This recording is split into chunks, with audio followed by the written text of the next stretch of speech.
When the first bombs fell over London, I was in the middle of reading aloud to my students. The children sat in 2 rows of worn desks, their faces turned toward me, their pencils motionless above half-finished arithmetic. The air raid siren began as a distant moan, and for a moment I pretended it wasn't real. We had heard so many practice drills that denial had become an instinct, but when the ground trembled and a pane of glass cracked near the window, I knew it was no rehearsal. My name is Margaret Hensley, and in those days, I was 29 years old, a teacher in East London. I lived in a small flat above a bakery that smelled perpetually of bread and smoke. Teaching wasn't just my occupation, it was my refuge. The one thing that made sense in a world growing more uncertain by the day. That September evening, as the first wave of the Blitz began, I felt the ground shake beneath the weight of history. We led the children down to the basement shelter. Their small hands clung to mine, trembling but trusting. I remember counting them again and again, whispering their names under my breath as the explosions drew closer. Dust rained from the ceiling. The smell of damp concrete mixed with the acrid scent of fear. Then, silence so sudden and complete it rang in my ears. When we emerged hours later, the school was gone. What had been a modest brick building was now an open wound in the earth. Desks splintered, books torn, the blackboard cracked in two. I stood there holding the attendance book, covered in soot, my mind refusing to process what my eyes saw. One of the boys, Peter, pointed toward the sky and said, "Miss, the stars are out." But they weren't stars. They were embers drifting from a burning street. That night, I walked home through a city that no longer looked like home. Whole streets glowed red, and the air was filled with the hum of rescue crews and the distant cry of sirens. The bakery where I lived was still standing, though its windows were blown out. I climbed the stairs in darkness and sat by the window, watching the fires spread. London was burning, but people still moved through the streets. Nurses, firemen, mothers clutching blankets, wardens shouting orders through megaphones. Even in the chaos, there was a strange kind of rhythm to it, a shared pulse that refused to stop beating. In the morning, I went back to what was left of the school. The headmaster stood amid the ruins with a clipboard, counting what could be salvaged chalk books, a few chairs that hadn't been crushed. He looked at me and said, almost apologetically, "The ministry says we'll reopen somewhere else." I remember nodding, though I didn't yet believe it. That somewhere else turned out to be the basement of St. Anne's Church, a few streets away. It was damp, cold, and smelled faintly of mildew, but we swept the floor, found a few benches, and declared it a classroom. The first morning we reopened, only 9 children came. Their faces were pale, some still streaked with soot. But when I began the lesson, something miraculous happened. They smiled. For an hour, they forgot the war. And for that same hour, so did I. Every night after that, the bombs came again. We learned to tell the difference between the whistle of a falling one and the heavy thud of a distant strike. When the sirens wailed, we didn't run anymore. We carried on teaching until it was too late to move, then huddled under tables or stairways, singing songs to drown the noise. Fear became a background hum, something constant but manageable. Like the ticking of a clock, you stopped noticing after a while. The city changed quickly.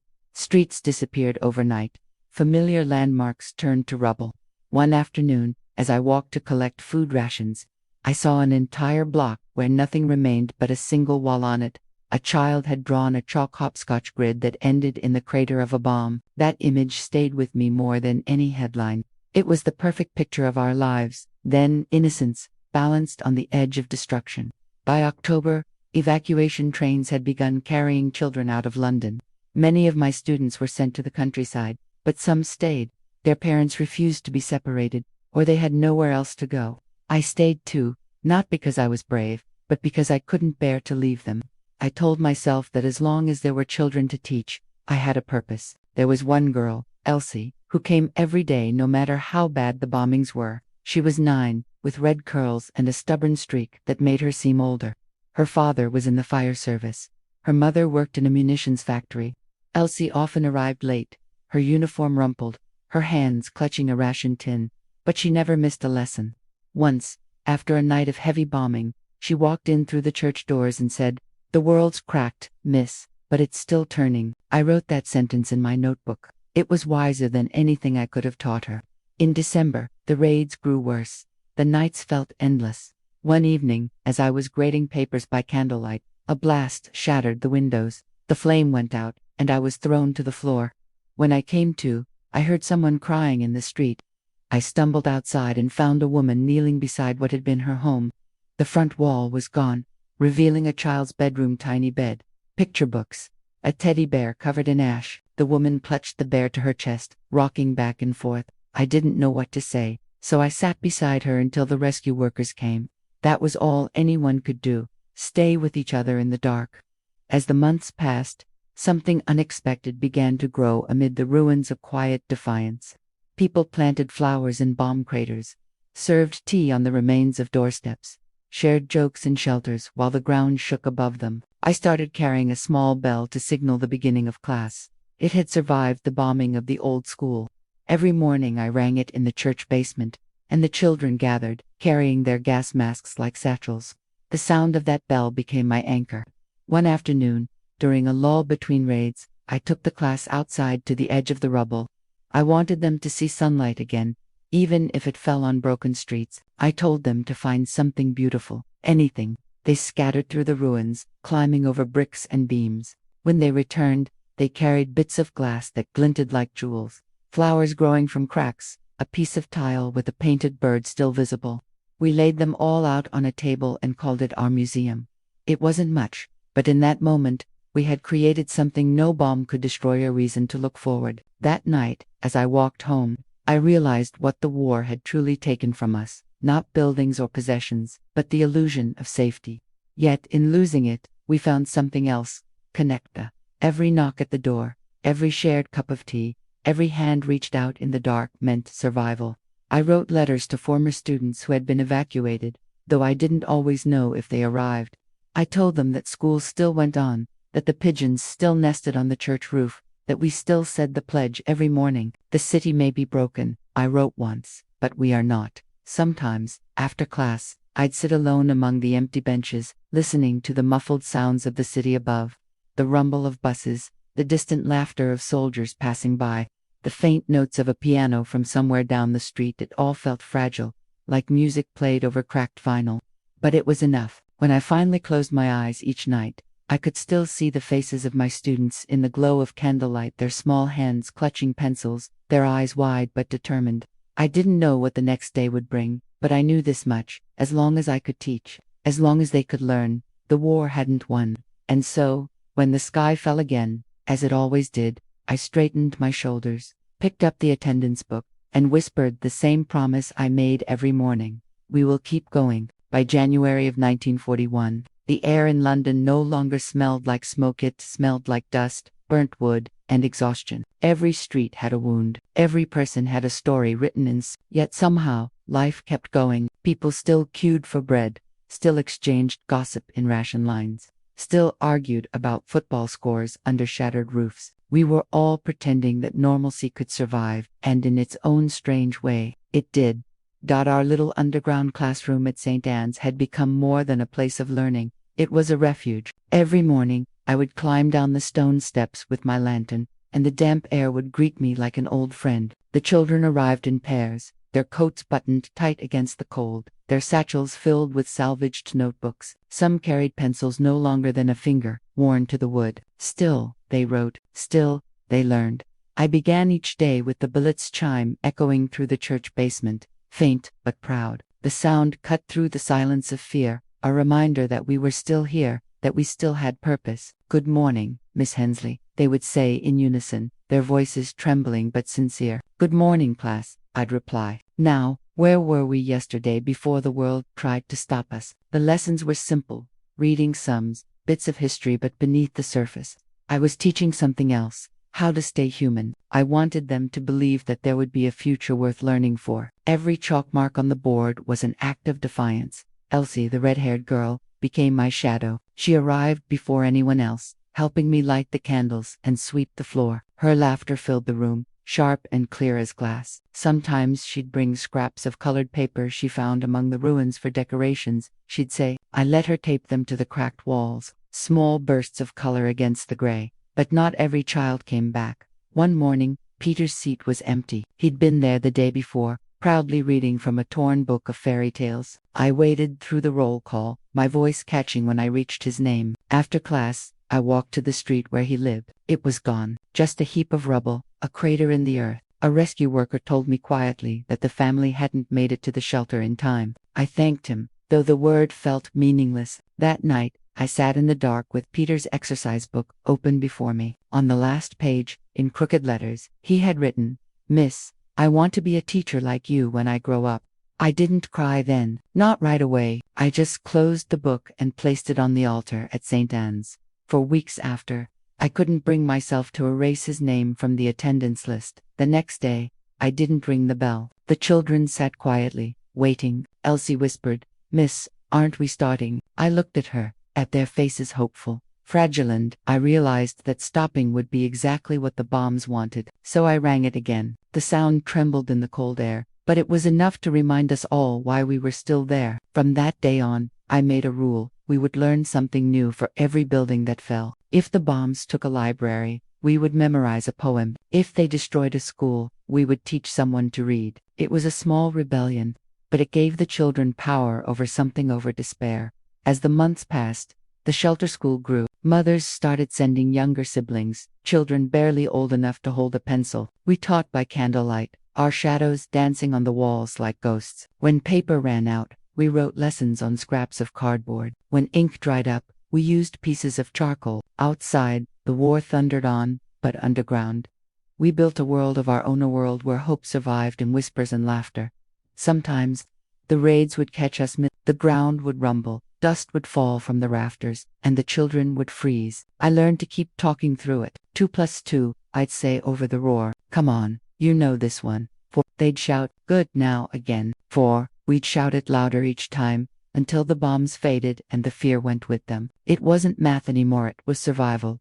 I started keeping a journal, not for myself, but for the children. Each night, after everyone had gone, I wrote what we had learned that day, what we had laughed at, who had said something brave. If we are gone, I told myself, let this book remember us. I hid it behind a loose brick in the church wall. Years later, I would learn that someone found it, but that's another part of the story. The hardest night came in February. The sky burned red for hours. You could hear the city breaking apart. The church shook as if struck by thunder, and one of the walls began to crack. I screamed for the children to get down. When the dust cleared, I realized part of the ceiling had collapsed near the back. One of the benches was buried in bricks. We dug with our hands until our nails bled. By some miracle, no one was hurt. But when I looked at the hole in the wall, I saw the stars through it. Actual stars, this time, not sparks or flames. It was as if the sky had finally broken open to look down on us. That night, I didn't go home. None of us did. We stayed in the church, huddled under blankets, singing softly to keep the fear away. Elsie fell asleep with her head on my lap. Outside, the bombs kept falling, but in that tiny circle of warmth, we had carved out something unshakable. By dawn, the city was still smoldering. Smoke curled into the pale sky like ghosts rising to heaven. I walked outside and saw neighbors sweeping the streets, clearing debris with bare hands. There was no waiting for rescue. Everyone became their own rescuer. That morning, I realized something simple but profound. Survival wasn't about strength, it was about solidarity. Soon after, I was asked to join the evacuation effort to help escort a new group of children to the countryside. I wanted to go, to keep them safe. But when I told the class, Elsie stood up and said, "Then who'll ring the bell?" The room went quiet. In that silence, I made my choice. "I'll stay," I said. "As long as you're here, I'll be here too." Her face broke into a smile that felt like sunrise after months of night. That decision changed everything. From then on, our lessons became stories of endurance. We studied not just books, but life itself: how to fix a broken window, how to grow food in scraps of dirt, how to comfort someone who had lost everything. I began to think of it less as school, and more as a sanctuary for the living.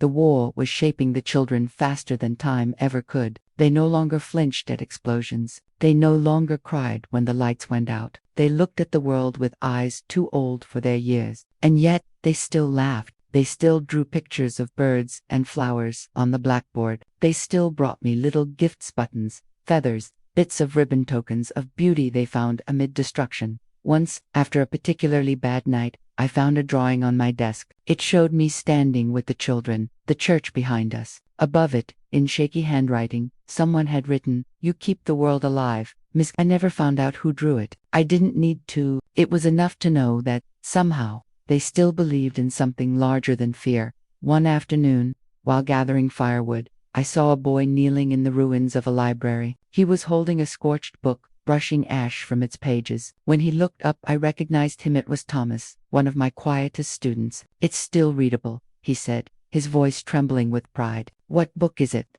I asked. He smiled faintly. "Treasure Island." I laughed, though it hurt to. "Then it's yours, Captain."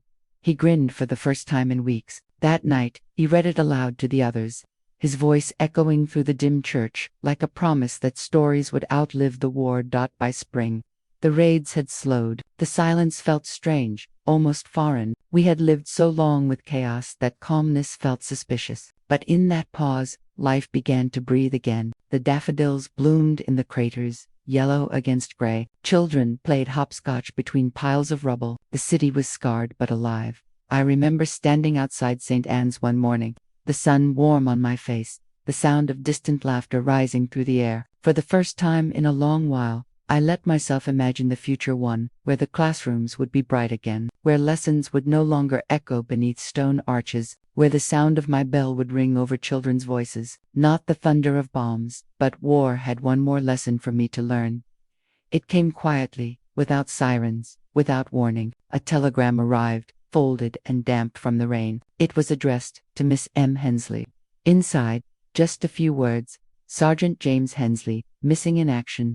My brother, my last family, the one who'd told me before leaving, 'Keep teaching, Maggie. It's the only thing that will matter when this is all over.'" I read the words again and again, until they blurred into nothing. That night, I sat alone in the church and rang the bell once, for him. Its sound was soft, almost lost in the emptiness, but to me, it was enough. A signal into the dark that I was still here, still keeping my promise. Asterisk. After the telegram came, I stopped ringing the bell. For days, maybe weeks, I'm not sure which, I just sat in the pews of St. Anne's, watching the sunlight spill through the cracks in the ceiling. Dust floated like ash. The air carried the faint smell of smoke, the echo of footsteps that no longer returned. The war had taken so much already, but this was different. Losing James was like losing the sound of laughter in my own voice. The children kept coming, though, at first, they lingered by the door, whispering among themselves, unsure if I'd send them away. Then one morning, Elsie walked right up to me and placed a single daffodil on the desk. "For your brother," she said quietly. "He helped you teach, didn't he?" I nodded. "Then, we'll learn double, for him," she added. And just like that, the silence broke. We began again, but something had changed. The lessons were quieter now, gentler. I no longer taught just arithmetic or spelling. I taught them how to hold on to memories, to kindness, to themselves. Some days, we read poetry. Other days, I let them talk about their dreams, the ones that still flickered beneath the ruins. "What do you want to be after the war?" I'd ask. "A pilot, a nurse, a baker." They'd answer like the future was a place that still existed. And for a while, I almost believed it did. But the city was shifting. The raids had slowed, yet danger still lived in the air. Rumors spread of new bombings, of spies, of ration cuts. Many families fled to the countryside. Others simply vanished. Soon, my class began to thin again, not because of death this time, but displacement. Mothers sent their children away for safety. Each farewell felt like losing another piece of the world. By summer, there were only 6 of us left: Elsie, Thomas, Mary, little Joseph, and the twins, Clara and Henry. I began calling them the Sixth, like a small army of knowledge against the darkness. It was Thomas who first suggested the secret school. We were sitting in the shelter, rain dripping through the ceiling, when he said, "Miss, what if we teach others too?" "Others?" I asked. "The little ones, those who can't come down here. We could take lessons to them." It was a reckless idea, but something in his voice, steady, determined, made me nod. "All right then," I said, "but it must stay secret. No one must know." That night, we made our plan. Each child would visit a different block in the neighborhood, carrying scraps of chalk and folded notes, lessons written in tiny handwriting, poems, puzzles, bits of arithmetic. We called it the underground school. Every evening, after sunset, we'd meet in the church, divide the lessons, and set out under the blackout curtains. The streets were shadows, windows boarded, lamps extinguished. We moved quietly, like ghosts. I remember one night vividly. Elsie and I walked toward the old bakery on Pritchard Lane, where a family had taken shelter in the basement. The sound of the river carried through the silence. When we reached the door, Elsie knocked 3 times the signal. A mother opened it, eyes wide with fear, until she saw us. "We brought something," I whispered. Inside, a boy no older than 7 sat on a pile of blankets, clutching a tin soldier. I knelt and handed him a page torn from an old book, The Wind in the Willows. His eyes lit up like candles. "Read it aloud," I said softly. "Even if you don't understand every word, words make the dark less lonely." He smiled, and for that moment, it felt like the world could still be kind. Words spread slowly to draw attention, just enough to grow roots. Soon, the children of our district were learning again, passing lessons hand to hand, folded inside ration envelopes, or scribbled in the margins of letters. We became whispers of resistance, teachers without walls, but danger was always near. One night, as we returned from a delivery, the air raid sirens began again, long, mournful howls that shook the streets. The searchlights crossed the sky like ghostly fingers. We ran toward the shelter, hearts hammering, but halfway there, the ground exploded behind us. A wave of dust and heat threw us forward. I remembered the sound, the deep, impossible roar, and then nothing but ringing in my ears. When I opened my eyes, I was lying on the cobblestones. My hands were bleeding, but Elsie was beside me, alive, crying but alive. We crawled into the shelter just before another blast hit the street. Inside, I saw the faces of neighbors, gray and terrified. One woman held a baby that wouldn't stop shaking. Another man prayed under his breath. I realized then how small we all were in the face of such destruction, and yet, somehow, how enormous our will to survive had become.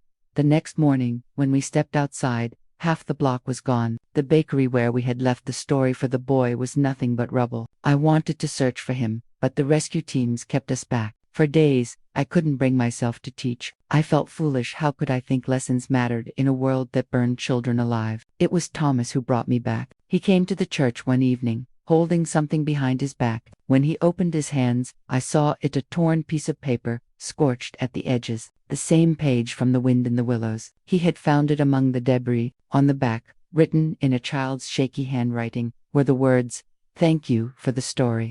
I stared at it for a long time. Then I folded it carefully and placed it in my journal, between Peter's last page and the drawing of our class. Stories still mattered. Teaching still mattered. That night, I rang the bell again, just once. Its sound echoed through the empty streets, soft but certain.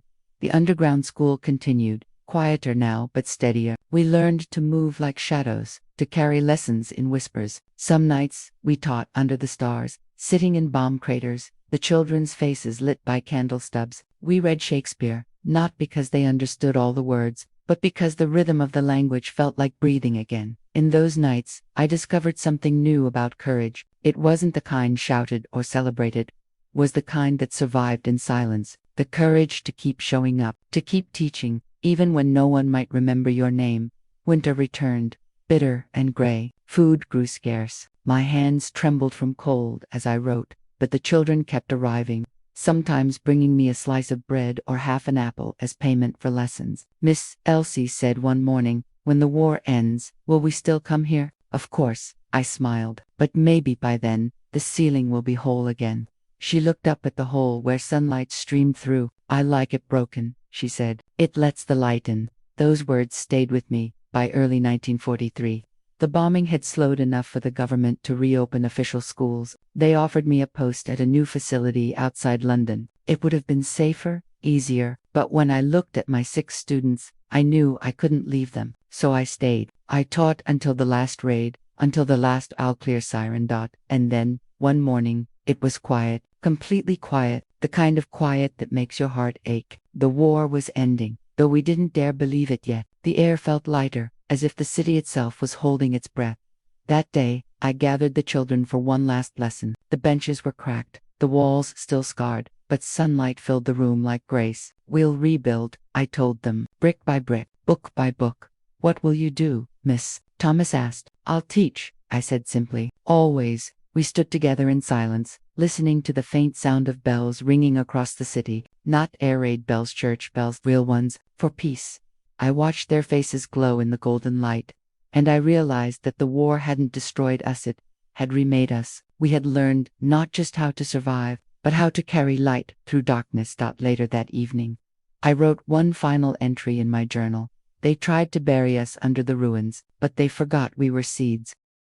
The end of the war did not arrive with trumpets or triumph. It came softly, like a sigh. One morning in May, the air raid sirens stayed silent, and for the first time in 6 years, the sky over London was blue, not the color of fear, but of something fragile and new.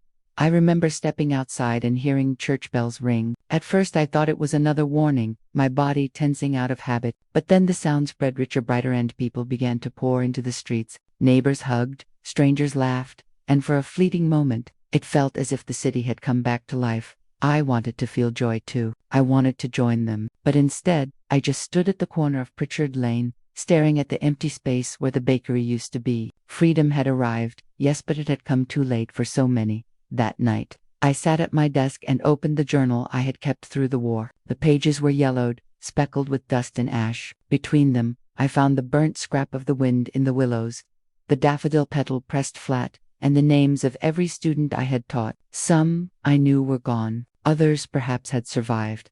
I closed my eyes and tried to imagine them grown, their faces older, voices deeper. Maybe they were somewhere safe, starting again. Maybe they had forgotten me entirely. But the thought didn't hurt. That was the point of teaching. After all, to prepare them to live without you. Still, the silence was unbearable. After years of sirens, the quiet felt wrong, almost menacing. Every creak of the house, every gust of wind sounded like a memory sneaking back.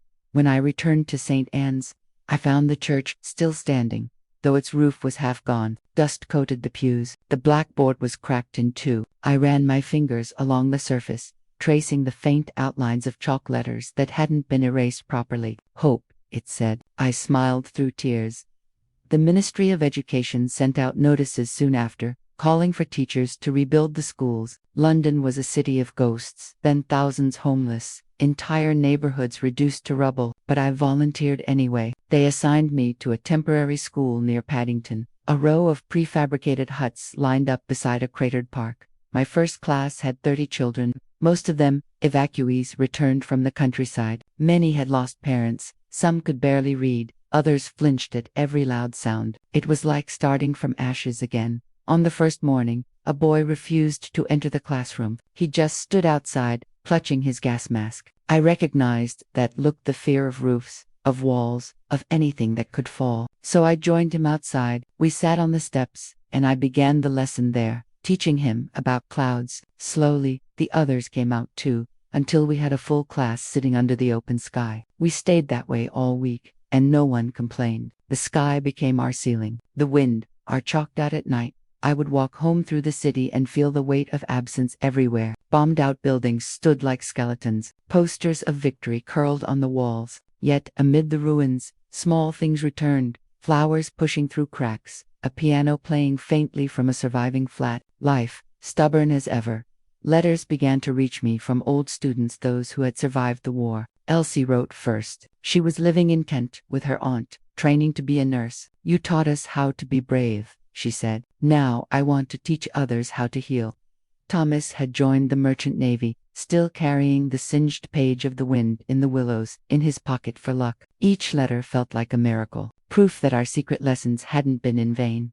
One afternoon, as I packed supplies at the school, a man entered quietly. His coat was too big, his hands trembling slightly. I didn't recognize him at first, but when he smiled, I saw the same dimple I used to tease him about. "Henry," I whispered. He nodded. The last time I'd seen him, he had been 10 years old, clutching his sister's hand during a raid. Now he was a young man, taller than me, with eyes that had seen too much. "I found you," he said. We sat for hours, talking about everything and nothing. He told me that Clara hadn't made it, that she'd fallen ill during evacuation. His voice broke when he said it, and I reached across the table, holding his hand. He smiled faintly. "She used to say you were magic, Miss Hensley, that you could make even the bombs sound like thunder in a story."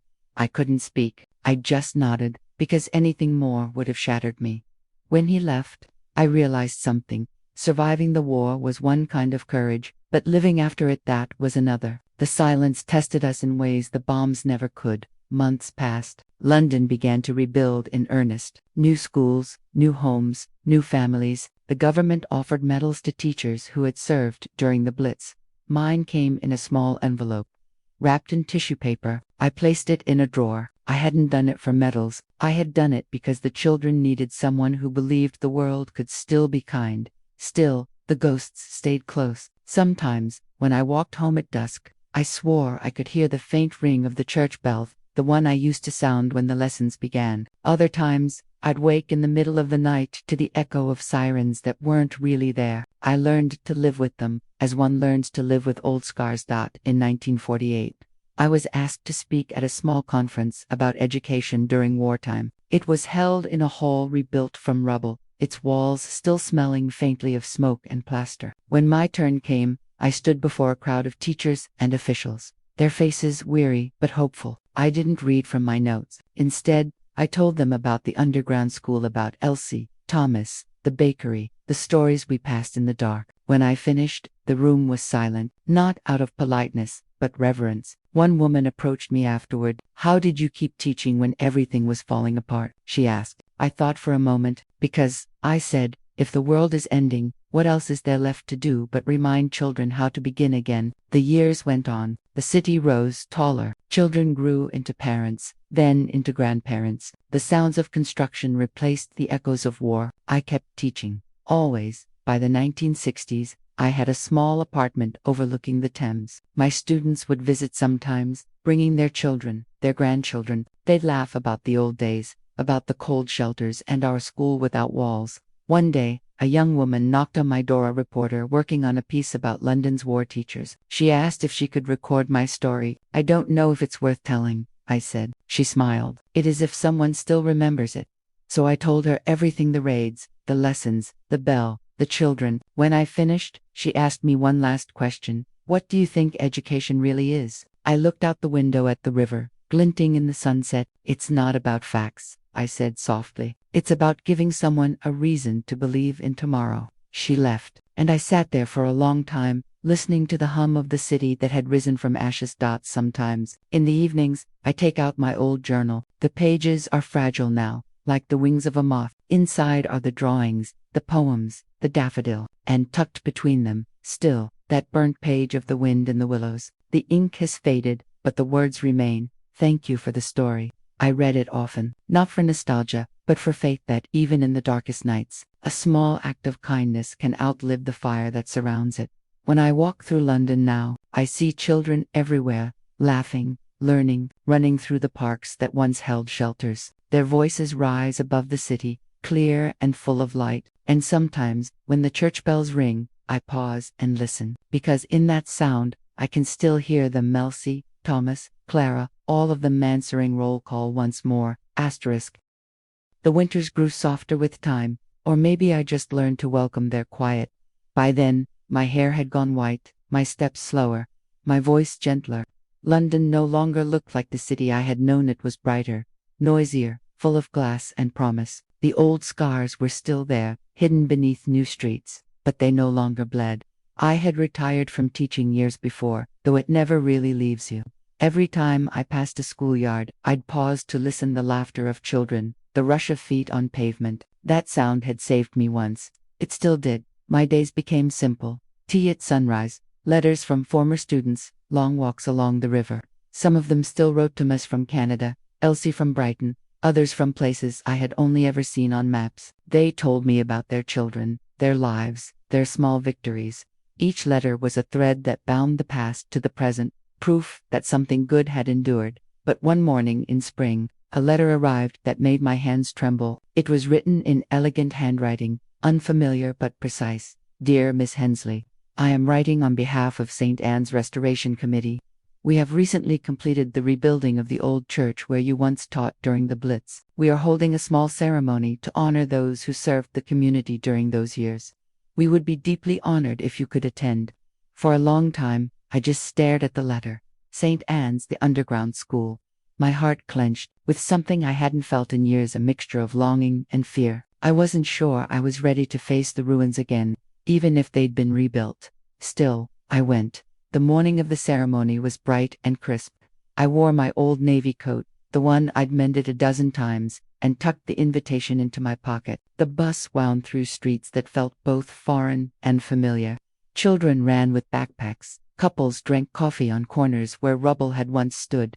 Life, blooming endlessly. When I reached St. Anne's, I almost didn't recognize it. The church stood tall again, the walls clean, the bell restored. But as I walked closer, I saw something one stone, darker than the rest, left untouched in the new facade. A scar, deliberately preserved. Inside, the air was cool and reverent. Rows of wooden benches gleamed, sunlight streamed through stained glass. And yet, beneath the polish, I could still sense the echoes, the whispers of chalk, the murmur of frightened voices, the steady calm of lessons spoken beneath fear.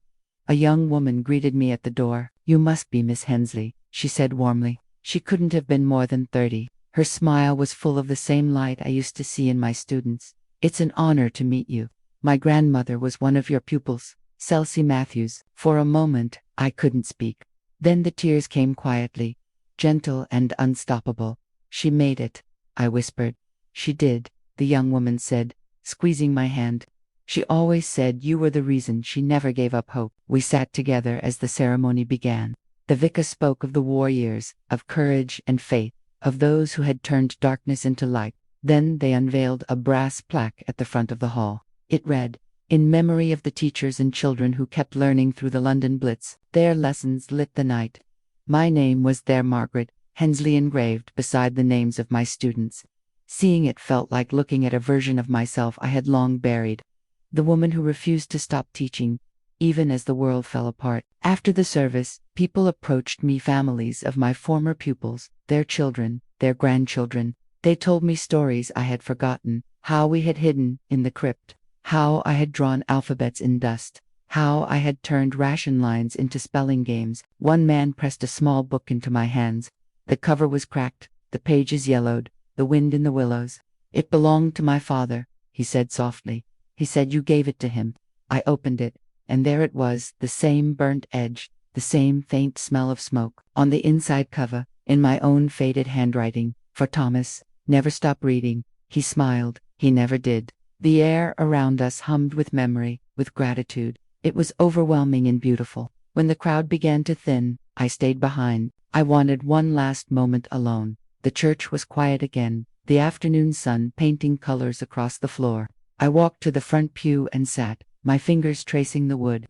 I could almost see them, the children sitting cross-legged, their faces lit by candlelight, waiting for a story. And I began to speak softly, as I once had in the shelters. Not to the crowd, not to the living, but to them. "Today's lesson," I said, "is about what comes after." I told them that the world they had left behind had rebuilt itself, that the books had returned, the schools had reopened, the laughter had come back. I told them about Elsie, who became a nurse, and Henry, who became a teacher, and Thomas, who crossed oceans. I told them that the world they had dreamed of had finally arrived and that they had helped make it real. As I spoke, I felt a warmth spreading through me, not grief, not sadness, but peace. They were gone, yes, but their stories had not vanished. They had simply changed shape, living on in others, in every classroom, every lesson, every child who dared to imagine something better. When I finally stood to leave, I paused by the door.